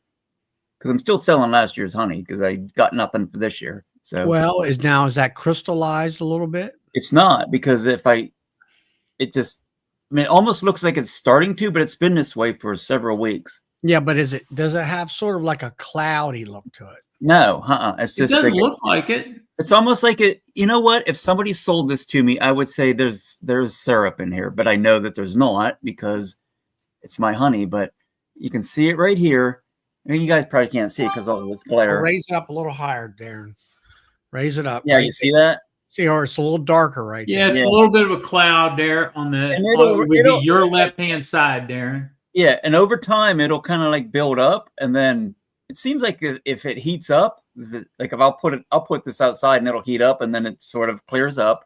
Now it's starting to, you can see it's starting to build up again. This cloud. Well, It I might would just be the enzymes in it. I don't enzymes from, but why doesn't all honey do this? Like if it's enzymes from what? Like that's The sugars, the types of sugars, and the amount of the different types of sugars in it will create different types of enzymes in the honey. And the bees, it depends on what they're putting in it and the nectar they're getting. You know, it varies from frame to frame, box to box. yeah. That's kind of like what I was thinking. It was just different types of honey, but it gets to the point where like it'll like this cloud will build up, clear up to here like halfway. Then if I tilt it like that, it'll break up and kind of like Yeah. But the reason Todd I say it's the enzymes, Darren, is because different nectar has different sugar content and different enzymes in it. now. See, I'm thinking that this might be some leftover, like some of the honey from my mandarin fly honey. You know how thick that is. Yeah, that's what I'm thinking. But might be. I need a good explanation for my customers. Well, I did, like, I researched this a little bit, and I did read that pollen, like if you have pollen in your honey, that would cause this to happen. But I don't know. So Well, the pollen is where the sugar crystals attach to the pollen. yeah, right, and it would crystallize then. It crystallize. That's why it crystallizes. Right. okay, here's some different 1, 2, 3, 4 different reasons your honey can be cloudy. High glucose content, high pollen content, temperature, and low water content. Low water. So what was your percentage of moisture in there? It's probably around, you know what? Last year I might have had one. It was pretty low. Might have been like around 16%. Yeah. That's, kind of low. So Yeah. Now, last year, my honey was really, really dark and thick because it was dry. Like it was 15, 16%. yeah. Whereas this year, my honey is 17 to 17.5, and it's really light colored, and it's runny. It really is runny honey this year. Now, Dinah says she had different honey. I'm gonna say in a bottle, and it will separate. It will stay separated. Yep. What she said. So here's some remedies for you. Number 1, don't throw it out because it's not bad. Gently warm it. Slowly warm it up. Did that. Don't flash heat it. Like dunking it in hot water and let it sit there. You're flash heating it. It's not going to do it any good. and you need to store it at about 75 degrees. Now, see, I had this in my bottling tank, and that cleared it right up because I Yeah, bumped up because the temperature. you're slowly heating it up. Yeah. But then it cooled down. Now it's That starting. sounds like to me that you're right at the edge of crystallization. Yep, You you are. that kind of a sort of a cloudy look to it. Yep. Might be. Maybe it is. Yep. But now there are places you can have it tested to find out the pollen content too, how much pollen's in it. Yeah. I could send that to Penn State if I wanted to go. Yep. If you Yeah. wanted to spend the money, yeah, you could. And they could tell you what's going on in that jar.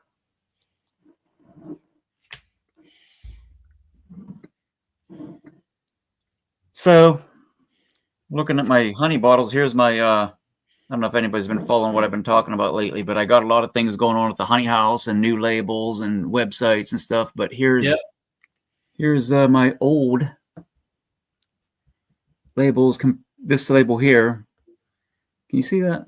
Yeah. Yeah. So this Which is a new one's one. This is just the first rendition. That one there with all the colors. Yeah, that's my first new rendition of my. I like that. I like I the do colors. too. I like that label. This is my old one that I made. Yeah. Right. I mean, a little bit of a step up, right? Yeah. But I just kind of wanted some opinions if I'm heading in the right direction with this one. I think you're right there because that's appealing. It's eye appealing. I do like it, and she's got my logo in there and everything else. The only like she needs to still work on this. This is like just the first review, like the rendition of it, but it's hard. This is through Fiverr, right? So, and this woman is actually overseas, so it's hard. You can't just pick up the phone and just talk to them, right? So you have to wait.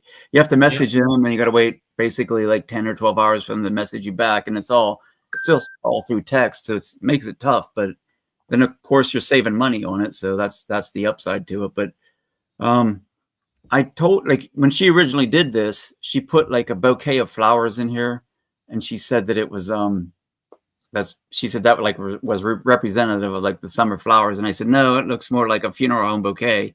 I asked her to change that out, so I actually asked her to put a sunflower in there and Russian sage and coneflower, and dang it if she didn't do it. I didn't think she could do it, but she did it, and that's what these flowers represent. So. And I'm not actually sure what that purple one is, but she's doing a nice job for me. So I think I found myself a designer that on Fiverr that's going to work for like a reasonable price. And I know I'm going to go through a few versions of this before I get it right, before she gets it right. But but it's going to be worth it. It's just really like stepped up my labels quite a bit for a very low cost.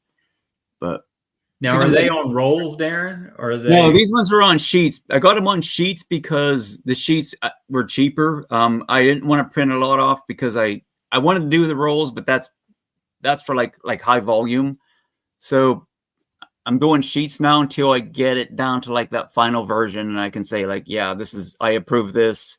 This is this is what I want. Like, so I'm doing it like going a cheap route now, which is the sheets. But yeah, I might even get one of those I don't know what they're called. It's like a roll, like a machine that the label applicator, like labeler. Yeah, commercial labeler. They're they're not expensive. too expensive.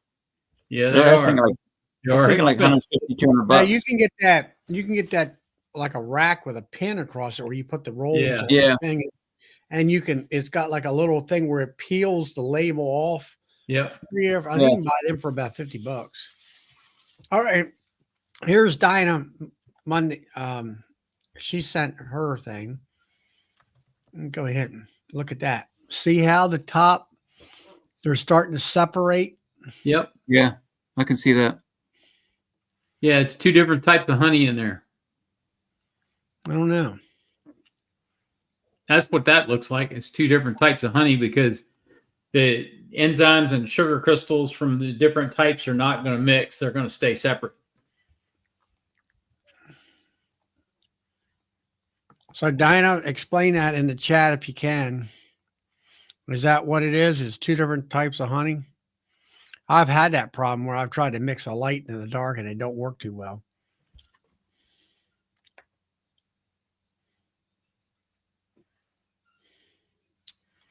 and all.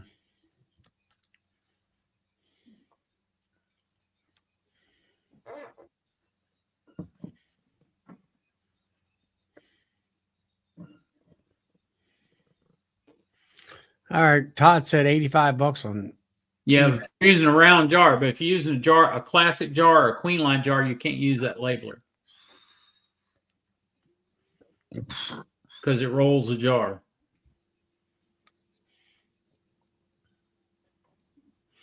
And now, is that applicator? Is it more like a machine, or is it just a thing that you put your rolls of labels on? The one Todd's talking about, you lay the jar down on it, and it's got a set of rollers on it. You crank the handle, and the label comes through, and the jar picks it up and rolls it. It rolls the jar. But I've not seen Darren's one. jars would be perfect because they're straight sided jars and they're round. Yeah, Todd said he ordered round jars. Yeah. The one I'm thinking of is like where the little round label there is on that picture. When you pull the end of the paper off, it like that labeler that you were talking about. It separates that label away from that paper, and you can grab it and put it on the jar, I guess, by hand.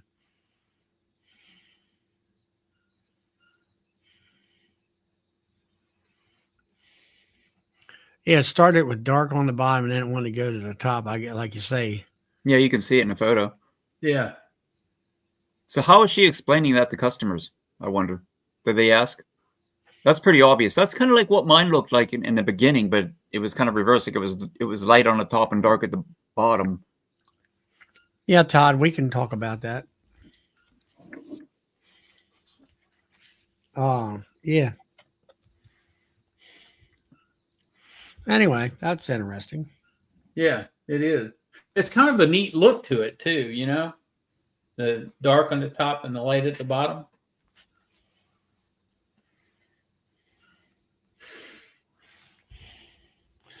Yep. So you might, well, it could be like you say, lanternfly, maybe. I think that might be it, but I don't know. Have you tasted it? It tastes fine to me.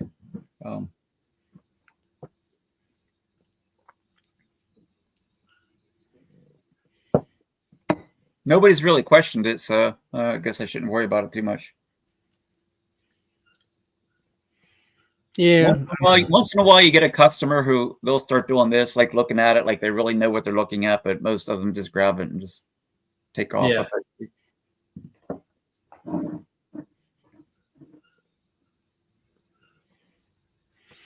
Todd said if you see it in the store, it's fake stuff. Yeah. Well, that's why, like Todd says, honey and sugar syrup will separate, and that's what this looks like. Like you get the discerning customer, and they're going to say, "This has syrup in it." Seriously, I mean, That's when you look at it and say, "It's real, honey." that's when you say, "Go somewhere else." Then 2 different extractions. There you go, right there. 2 different. Hey, Jeremy. So that pretty much kind of tells it right there. She's gotten into 2 different floral varieties coming in. Yeah. Or it might be a tree honey and a floral honey, which are 2 different types of sugars. And they'll separate.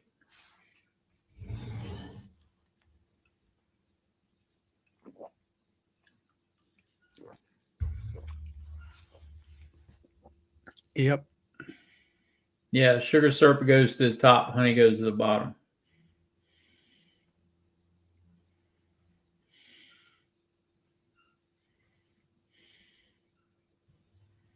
yeah, Todd, I've not seen that.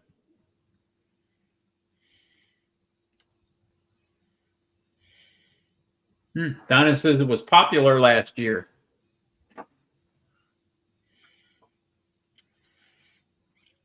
I like to buy a bottle of that.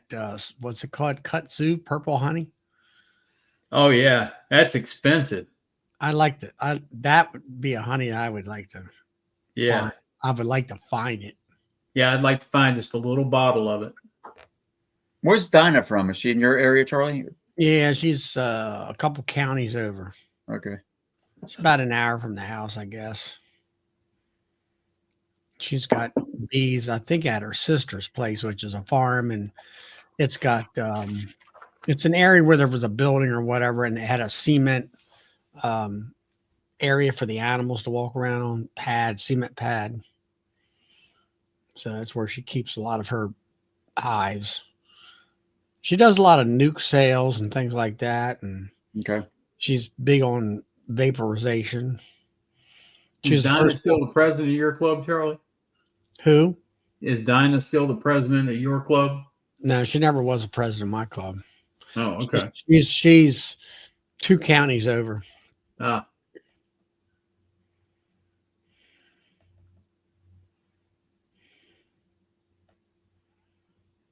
well, now you've ruined it, Michael. That's what we thought it was.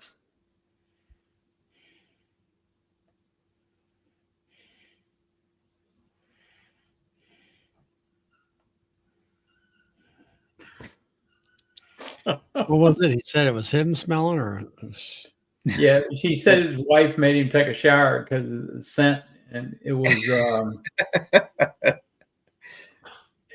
a very strange scent in the house. Hey, I wouldn't mind having one of those smokers. I really get nervous when I'm out, like at my apiary, and there's all that switchgrass around there. I do get nervous lighting that smoker, so I wouldn't mind having one of those. yeah. Well, Philip, Dinah, the way it was explained to me, remember the Dinah Shore show? Dinah Shore, I remember her. Yeah. All right. That's how I asked her, I said, how do you pronounce your name? Just remember the Dinah Shore show. And that's how she pronounced her name. Well, hers Yeah. is Dinah. So I guess that is Dinah, right? That's Yeah. Central Maryland, I guess you would call it. Dinah Shore. Mhm. Showing our age, Charlie. Probably most people in the chat never heard of that name. Yeah, Philip, that's what it was. Dinah.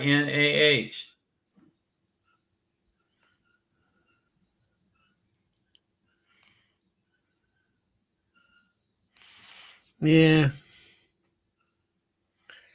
But anyway, well,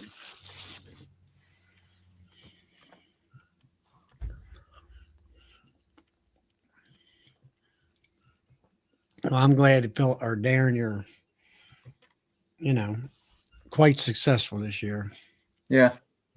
Like I said, I got a honey house coming. That part's not successful because I can't even get my shed pad built. It's been going on two months now. Really frustrating. I got all my honey supers sitting, like I haven't extracted anything Why is yet. it because of the weather or the government? For the Shed pad. It's the guy that I hired to do it. Oh, So I fired him, and then I got another guy down the street. Now he's helping me, but I think it's going to be done by next Friday.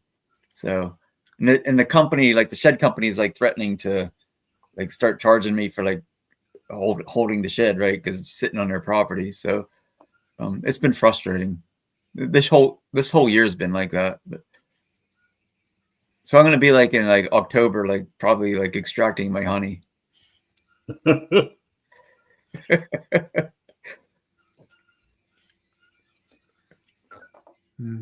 But I had to do it because I like my whole house is just full of just like I got like equipment everywhere. Like I can't even cook dinner without having to move beekeeping equipment. So it wasn't even just having a honey house. It was just like I need a shed to store this stuff now. I got stuff everywhere. It's called growing pains, Darren. I know, but I mean, I need it. Yeah, right. And I got to grow with it, like as far as my facility goes. So right, I got to have space. plus this will open me up. This will like allow me to be compliant with Pennsylvania's stringent cottage laws. So Yeah, I'm glad I don't live in Pennsylvania. All the bull crap. They were talking about that on that other chat, about having to go to a commercial kitchen to extract your honey and having to go to the commercial kitchen to be able to take it out of your bottling thing and put it in your bottles. And I'm like, I know. that's all total BS. I looked into all that, and it's just like I can't do this. Like I with a job and just everyday responsibilities, and plus go to a kitchen, and we don't even have a local kitchen here. I'd have to travel 30 miles to get to the kitchen. So I forget that. Yeah, at that point, it's not worth it. No. Nope. But I know a friend of mine. He was wholesaling his honey, and he finally got caught.